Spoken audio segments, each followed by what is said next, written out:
말씀입니다. 큰 명절을 앞두고 예루살렘에 모인 많은 사람들에게 나사렛 출신 청년 예수는 단연 화제의 중심이었습니다. 예수님께 몰려던 사람들은 나뭇가지를 흔들기도 하고요, 자기 겉옷을 벗어다가 길에다 깔면서 지나가게끔 하며 환호했습니다. 이런 반응에 제자들은 모처럼 담대함을 얻어 이분이 우리의 왕이라고 큰 소리로 외칩니다. 우리 모두를 구원할 메시아가 바로 이분이라고 찬양하듯 외쳤습니다. 그런데 그때 한 바리새인이 조심해라 하면서 좀 자제 요청을 한 거 아닙니까? 그렇게 했지만 예수님에게마저 돌들이라도 소리 지르리라는 한마디로 그 요청은 묵살되고 맙니다. 이게 오늘 말씀 전체적인 내용이죠. 분위기로 따진다면요, 성경 중에서 여러분 우리 편에서 볼 때요, 이렇게 괜찮고 좋은 분위기가 상당히 드뭅니다. 얼마나 이 환호 소리와 그 막 나무가지를 흔드는 소리와 사람들의 그런 분위기가 좋았겠습니까? 그 예수님의 영광과 참 어울린다 싶습니다만은 그 가운데서 참 이 분위기와 어울리지 않는 등장 배역이 있습니다. 뭡니까? 그 배역이 새끼 나귀 한 마리입니다. 별로 안 어울립니다. 우리 예수님 정도면 늘씬한 말을 타고 와도 모자랄 판인데 나귀 아닙니까? 나귀? 더군다나 새끼 나귀입니다. 아주 적고 볼품없는 그런 나귀였을 것입니다. 이 볼품없는 짐승이 언뜻 주님의 영광을 까먹는 것 같아 보이지만 꼭 그렇지는 않다 하는 말씀이 오늘 이 말씀에 숨겨져 있습니다. 3살짜리 꼬맹이가 할아버지와 숨바꼭질 놀이를 합니다. 아이가 숨을 곳을 찾지 못한 채로 시간에 막 쫓기잖아요. 그러면 대개의 아이들이 어떤 행동을 합니까? 일단 지 눈을 가립니다. 그 다음에 얼굴을 이불에 파묻습니다. 그 다음에 엉덩이를 치켜듭니다. 좀 비슷한 것 같아요. 못 보면 안 보일 줄 알고 그러는 거 아닙니까? 생각하고 사실은 그렇지만 너무 다르죠. 그런 생각을 뭐라고 합니까? 착각이라고 하지 않습니까? 나귀가 주님의 영광을 가린다는 것은 우리가 자주 하고 있는 착각 중에 하나입니다. 다시 말해서 사람이 주님의 영광을 가릴 수 있다? 이건 말이 안 되는 착각입니다. 주님의 영광과 걸맞지 않기로 따지면요, 나귀뿐만 아닙니다. 환호하는 이 군중들도 마찬가지 아닐까 싶습니다. 이 사람들이 불과 며칠 뒤면 예수님을 배반합니다. 침뱉고 때리고 욕하는 그런 사람들로 바뀝니다. 똑같은 사람인데 말입니다. 이 사실을 예수님이 미리 아셨을까요? 아니면 도통 모르고 계셨을까요? 모르긴 해도 분명 알고 계셨을 겁니다. 그러니 차라리 돌들이 낫죠. 소리는 내지 않지만 우직하게 퍼지는 돌들의 찬양이 주님 귀에는 훨씬 더 감미로웠을 것입니다. 이 돌들의 소리는 진정한 제자도가 무엇인가 하는 어떤 깨달음, 도전을 저한테 줬습니다. 주님의 제자가 되고 싶은 소망이 어쩌면 저뿐만 아니라 우리 오늘 훈련생들뿐만 아니라 우리 모두에게 어렴풋하게나마 마음 한켠에 있는 그런 소망 아니겠습니까? 그러면 과연 우리는 어떻게 제자가 될 수 있을까? 어떤 상태를 주님의 제자라고 하는 것일까? 제자가 되었다고 한다면 도대체 그 이후에는 우리는 무엇을 기대하고 있는 것일까? 이제 이런 질문입니다. 첫 번째 제자도의 질문은 없음에서 시작해야 된다고 생각합니다. nothing입니다. 할 수 없다는 것을 인정해야 뭐가 되는 겁니다. 사람이 연출할 수 있는 오늘 본문과 같은 분위기는요, 돌들도 할 수 있다, 이제 그 말씀한 겁니다. 사람이 없어도 돌들도 한다는 거예요. 어떤 일이 되었건 우리보다는요, 주님이 훨씬 잘하십니다. 무슨 일이 되었건 주님이 훨씬 탁월하게 잘하십니다. 우리의 어떤 것으로 주님의 영광을 더 높이거나 우리가 무엇을 함으로 인해서 주님의 영광이 더 낮추어질 수가 없는 겁니다. 주님의 영광은 충만하고요, 완전하기 때문입니다. 여러분 상상해 보십시오. 내가 이렇게 있는데 다른 사람은 가만히 있는데 내 주위에만 개미가 하나 둘씩 모이는 겁니다. 이제 때가 돼가지고요, 내 주위를 막 에워쌉니다. 개미 떼가요. 그러더니 이 개미가요, 난데없이 발을 막 들더니 나를 찬양하는 겁니다. 그런 개미들을 통해서 진정한 내 자아의 의미와 삶의 가치를 발견하실 수 있는 분이 여기 계십니까? 개미는 개미일 뿐이죠. 여러분 생각해 보시면 나라는 사람에게 개미라는 존재가 하찮은 것 정도가 하나님이 보실 때 나라는 이 존재의 하찮음이 비교가 되시겠어요? 내가 아마도 훨씬 하찮은 존재일 겁니다. 그 정도가 비교가 안 될 겁니다. 우리 모두는 하찮은 존재임이 맞습니다. 죄인일 뿐입니다. 그런 죄인이 주님을 높일 수 없습니다, 여러분. 이런 죄인, 이런 능력 정도로는 하나님의 영광에 해를 끼칠 수가 없습니다. 그럼에도 불구하고 우리는 하나님을 빙자하면서 나 없이 안 되는 일이 있다고 계속 믿고 의지하거든요. 적어도 이 세상에는, 우리 교회에는 나 없이 안 되는 일은 없습니다. 내가 꼭 있어야만 되는 하나님의 일은 없습니다. 존재할 수가 없습니다. 내가 아니면요, 다른 사람이 합니다. 그 다른 사람이 없으면요, 오늘 주님은 돌들에게 시키겠대요. 돌도 주위에 없으면 어떡할까요? 여러분 그 일 안 하면 안 되는 일입니까? 뭐 안 하면 되죠. 교회는 일하러 오는 곳이 되어서는 안 됩니다. 가정하고 비슷하다고 생각합니다. 내가 밖에서 열심히 일하고 왔는데 가정에 돌아가면서 이제 가정 일을 열심히 일해야지 하고 한다면 뭔가 이상한 거거든요. 잘못된 겁니다. 가정은 어떤 자리입니까? 복음자리죠. 사랑하는 사람이 있는, 사랑하는 사람과 함께 하는 나의 복음자리이어야 맞습니다. 쉴 수 있어야 합니다. 누릴 수 있어야 합니다. 그 사랑을 말이죠. 물론 가정에도 일이 있습니다. 청소도 해야 되죠. 빨래도 해야 되죠. 잔디도 깎아야 되죠. 얼마나 많은 일이 있겠습니까? 그러나 그 일은 부수적인 일일 뿐입니다. 그건 같이 도와가면서, 배려하면서 같이 감당해야 되는 일이죠. 그러나 그 일 자체가 가정이 나에게 존재하는 목적, 의미가 될 수 없는 것입니다. 가정도 교회도 그런 의미에서 마찬가지입니다. 아니 그럼 도대체 하나님의 일은 어떻게 하는 것인가? 하나님의 일은 그냥 아예 손 놓고 안 해도 되는가? 하나님의 일은 과연 무엇인가? 요한복음 6장 28절과 29절을 보십시오. 28절 보시면 한번 같이 읽을까요? 시작. 그들이 묻되 우리가 어떻게 하여야 하나님의 일을 하오리까? 질문이 똑같죠.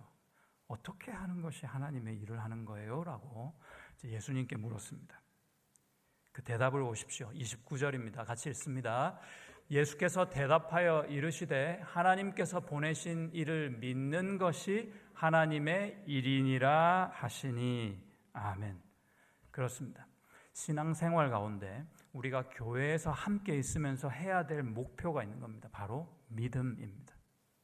믿음이 자라야 합니다. 믿음의 특징이 있죠. 믿음은요, 내가 만들 수 있는 무엇이 아닙니다. 내가 막 만들어내는 것이 믿음이 아니라 믿음은 반드시 주어지는 것입니다. 받는 것입니다. 다시 말해서 은혜가 먼저라는 말씀이죠.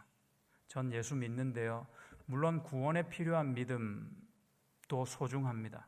그 믿음에 더하여 그 믿음이 확장하여서 내 삶의 모든 순간순간마다 내가 선택하고 결정하고 내 마음에 묵상하는 그 모든 내용도 이 믿음에서 우러나와야 그것이 믿음 있는 사람일 것입니다.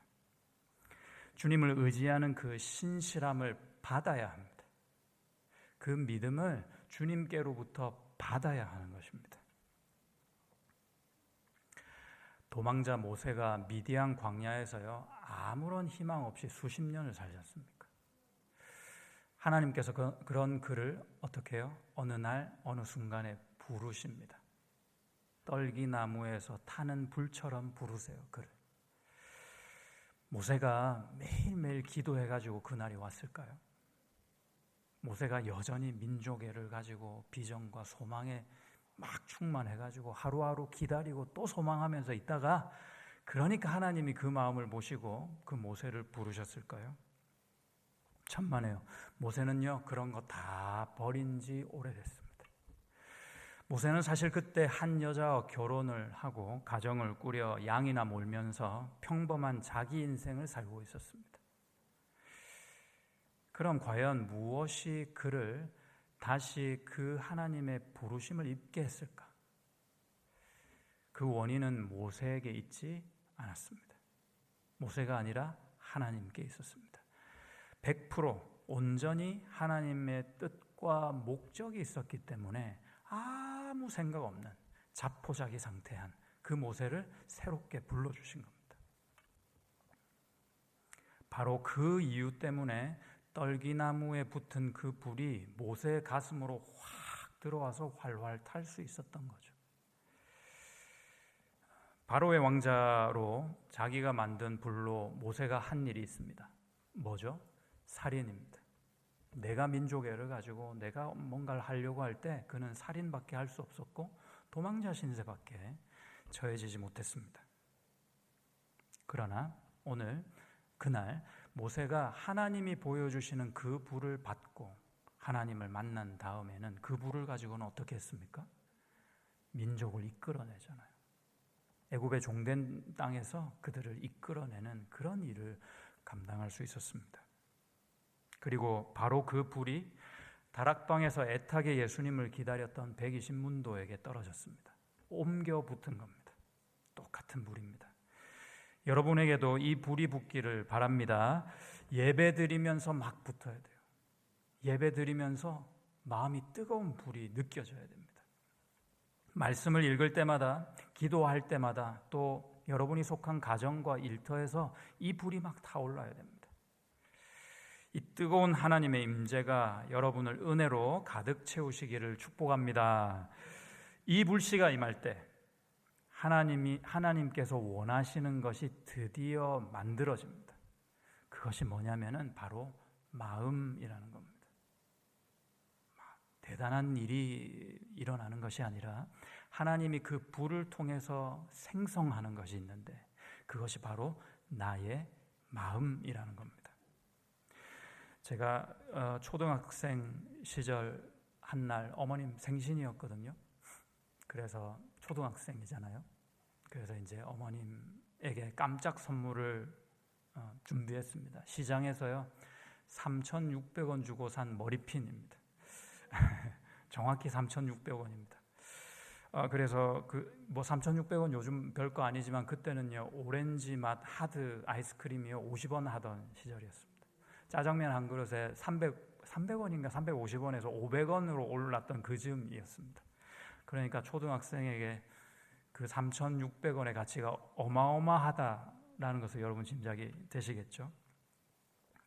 깜짝 선물로 드렸거든요. 그랬더니 어머니가 너무 감동을 하신 나머지 눈물을 이렇게 조용히 이렇게 보이시더라고요. 그래서 제가 참 기특했습니다, 스스로. 근데요, 참 이상하게도 그 한날 이후에 어머니가 그 머리핀을 한 것을 본 적이 없어요. 전혀 기억이 없어요. 그래서 시간이 좀 지나가지고요, 하도 궁금해가지고 여쭤봤죠. 어머니 왜 그거 안 하고 다니시냐고. 그랬더니 색이 너무 촌스럽다는 짧은 한마디가 돌았어요. 와, 진짜. 그런데 이상하게도 그 촌스러운 머리핀이 어머니 화장대 검은 서랍장 안에 늘 이렇게 모셔져 있는 것을 제가 또 기억합니다.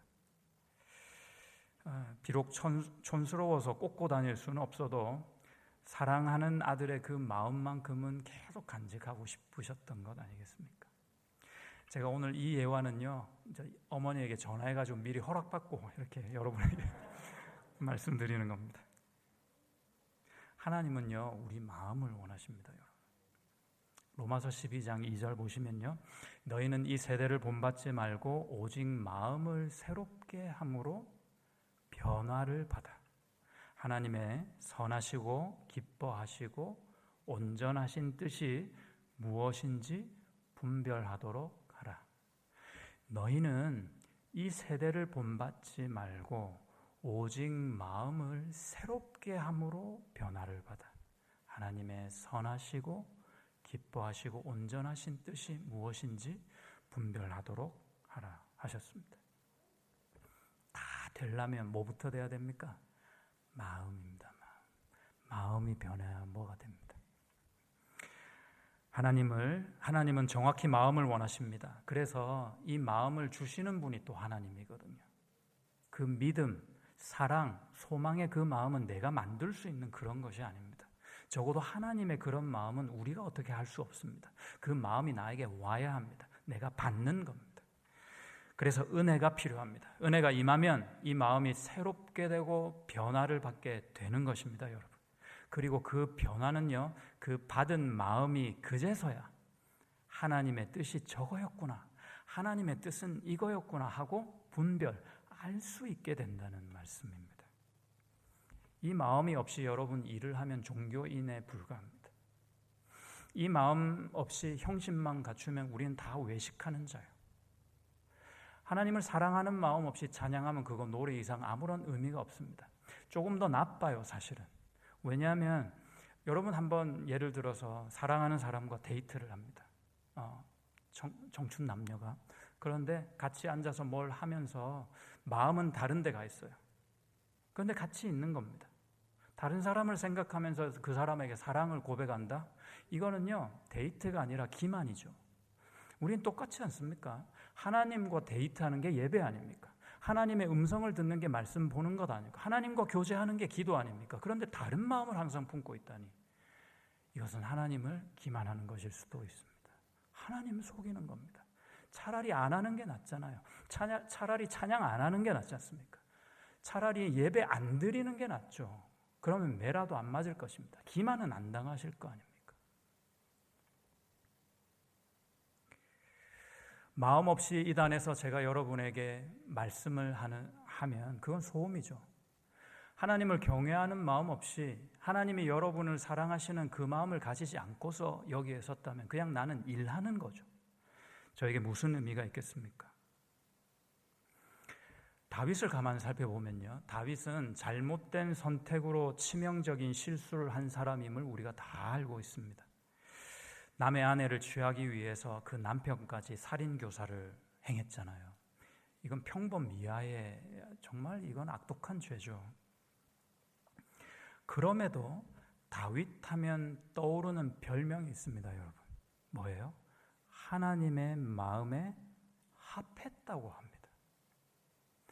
여러분, 악수를 하면 손과 손이 맞닿아야 악수가 되잖아요. 마음에 합했다라는 말은요, 하나님의 마음과 또 다른 그 대상의 마음이 맞닿았다라는 뜻입니다. 다윗이 무슨 일을 많이 하고 어떤 실수를 하고 어떤 삶을 살았냐, 이게 하나님의 마음에 합했다는 게 아니라 모든 다윗의 삶의 과정 가운데서 그가 품었던 그 변함없는 그 마음이 있었다는 겁니다. 그 마음이 하나님과 맞닿았다, 그것을 합했다라고 하셨습니다. 하나님의 마음에 그 다윗의 변함없는 마음이 쏙 들은 겁니다. 다윗이 마음에 들었다는 겁니다. 범죄한 다윗은 선지자 나단의 일침에 하나님을 향해 죄송한 마음에 통곡했었습니다.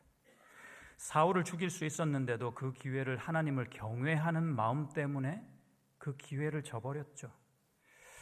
다윗이 죄 가운데 배신과 절망과 파멸의 자리에 떨어져 있을 때 이렇게 얘기할 수도 있었을 것입니다. 아니, 저주, 하나님께서 직접 내리신 그 저주와 징벌이 이렇게도 내 삶 가운데 집요하게 따라다니는데 내가 어떻게 그 하나님께 나아갈 수 있겠느냐, 도대체 내가 뭘 해서 하나님의 기쁨이 될 수 있겠느냐 할 수도 있었을 것입니다. 그러나 다윗은 그의 삶의 자리에서 언제나 어떤 상황과 조건 하에 있더라도 그곳에서 하나님만을 생각한 겁니다. 하나님께서 기뻐하실 일이 무엇인지를 고민했던 겁니다. 그리고 그 일을 찾아 나섰던 사람이 다윗이었습니다. 하나님께 벌을 받는 그 순간에도 하나님께 매달리는 것을 다윗은 주저하지 않았습니다. 이 마음입니다. 이 마음이 하나님의 마음에 쏙 들었던 겁니다. 우리는 세상의 가치관에 너무 물들어 살다 보니까 하나님께 나올 때 내 중심 또는 나의 무언가를 들고 나올 때가 많습니다. 하나님을 사랑할 수 없는 마음에 내 자신을 보면서 발버둥치며 기도하기보다는 하나님을 사랑한다 일단 말해놓고 다른 것을 구합니다. 그 사랑을 갈구하기보다 내 유익을 위해 하나님을 찾고 있는 것이죠. 그래서 하나님 이 길입니까? 저 길입니까? 이래야 됩니까? 저래야 됩니까? 이 사람인가요? 아니면 저 사람인가요? 해야 됩니까? 말아야 됩니까? 묻습니다. 우리의 선택보다는 그 순간 내가 드릴 수 있는 나의 마음, 그 믿음이 여러분 훨씬 중요하다는 것을 꼭 기억하시기 바랍니다. 실수 같은 선택을 내가 해서 맞닥뜨리게 되는 결과들이 있지 않습니까? 우리의 인생에. 여러분, 그 실수가 중요하지 않습니다. 그 실수 같은 인생 가운데서도 하나님이 들어서기만 하신다면 그것은 온전히 바뀌어질 수 있는 상황이 되어버립니다. 내가 어떤 선택을 했는데 내가 너무 잘한 것 같아. 이 사람 선택하기를 너무 잘했어. 내가 이 직장 선택하기를 너무 잘했어. 내가 이 일 하기를 너무 잘했지. 그러다가도 하나님 없이 계속 가게 되면 그 집의 지붕은 언제 무너질지 모르는 것입니다. 하나님께서 부르신 그 자리에서 사랑하는 마음으로 하나님께서 원하시는 일을 할 수 있습니다. 하나님이 부르신 그 자리가 어떤 자리건 그건 중요하지 않습니다. 그래야 신앙인입니다. 하나님께서는 자격, 조건, 상황, 환경 그런 것 따지면서 우리를 부르시지 않았습니다. 능력 없는 자라도 아무리 연약해도 아무리 저 밑바닥에 있는 그런 사람이라도 거뜬히 들어서 사용하시는 그분이 우리 하나님 아니십니까? 그럼에도 우리는 이거 하고 난 다음에 하겠다고, 저게 좀 이루어지면 하겠다고 핑계를 대고 조건을 답니다. 이것이 내가 가장 쉽게 하는 착각입니다. 애초에 주님이 원하시는 것 그 일이 아니기 때문입니다. 우리의 마음입니다. 우리의 마음입니다. 손가락 하나 까딱하기 힘든 상황에 놓여 계신 분도 저를 포함해서 누가 있으실지도 모르겠습니다. 그런 상황에 있다 하더라도 앞으로 나아가기를 쉬지 마십시오.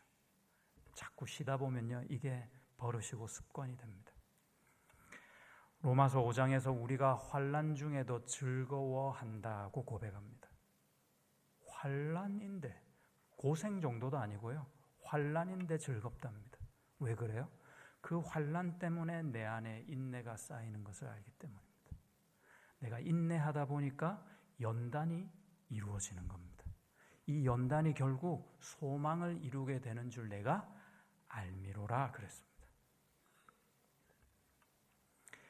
환난 중에 있는 나에게 우리 주님은 왜 점프해서 소망하지 못하냐 하시면서 다그치지 않으십니다. 환난 중에 있으면 인내만 하면 되는 겁니다. 인내하다 보면 그 인내가 나에게 어떤 근육을 만들어줘 가지고 연단을 이룹니다. 그 근육에서 생겨나온 연단의 힘으로 그제서야 우리는 무언가를, 하나님의 무언가를 바라보고 소망할 수 있게 되는 것이죠. 그래서 환난, 인내, 연단, 근육 4개인데 우리가 닥쳐진 거는요, 하나씩 한 걸음씩만 나아가면 됩니다. 아니, 반의 반 걸음씩, 4분의 1 걸음씩만 나아가면 되는 겁니다. 그때 그렇게 성실하게 주님 앞에 나아갈 때 나를 부르시고 결국 귀하게 쓰임받는 종이 될 줄로 믿습니다. 예수님께 쓰임받은 나귀 새끼 한 마리는 사람들의 환호를 자기의 것으로 착각하고 엉덩이를 실룩거립니다. 이 나귀 새끼는 사실 겸손의 왕으로 오시겠다 하는 스가랴서의 말씀을 성취하고 있는 중이었습니다. 어찌됐건 이 나귀는 그때 하나님의 그 뜻에 맞는 지구상 가장 완벽한 피조물이었다는 겁니다. 말씀을 보고 믿음으로 그 말씀을 받아들일 때 이 나귀가 달리 보여지게 되는 것이죠. 주님이 쓰시고자 해도 내가 싫으면 못하는 것 아니겠습니까? 그런데 내가 안 하면 오늘 주님은 너 아니면 돌들이 할 거야 라고 말씀하십니다. 누구 손해일까요? 주님은요, 이왕 받을 찬양 돌들로부터도 받으세요. 돌들은요, 아유 뭐 수지 맞았죠. 예, 우리만 손해입니다. 그거 못하거든요. 내가 돌에게 그 자리를 뺏길 수도 있다 하는 것입니다.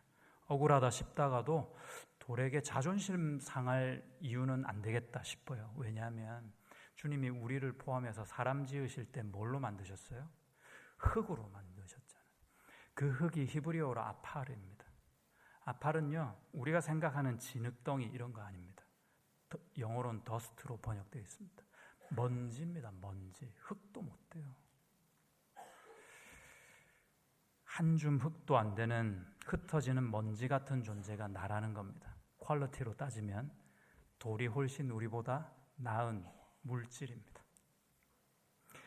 먼지 같은 나를 창조주의 영광을 위해 써주신다니 얼마나 감격스러운 은혜입니까? 여러분, 하나님은 우리를 인간으로 지으셨습니다. 그러고 난 다음에 성도라는 이름을 붙여서 구별해 두셨습니다. 그리고 어쩌면 오늘 우리 한 사람 한 사람 나를 제자라 부르시고 계십니다. 그래서 제가 꼭 당부드리고 싶습니다. 은혜의 불을 사모하십시오. 그 은혜로 내 마음이 자라가기를 축복합니다. 어떠한 상황 속에서도 주님의 선하신 뜻을 감당해 가시기를 축복합니다. 그 마음으로 주님의 기뻐하시고 온전하신 뜻을 붙잡고 반의 반걸음이라도 나아가는 참된 제자가 다 되실 수 있기를 그 예수님의 이름으로 축복합니다. 아멘. 기도하겠습니다. 하나님,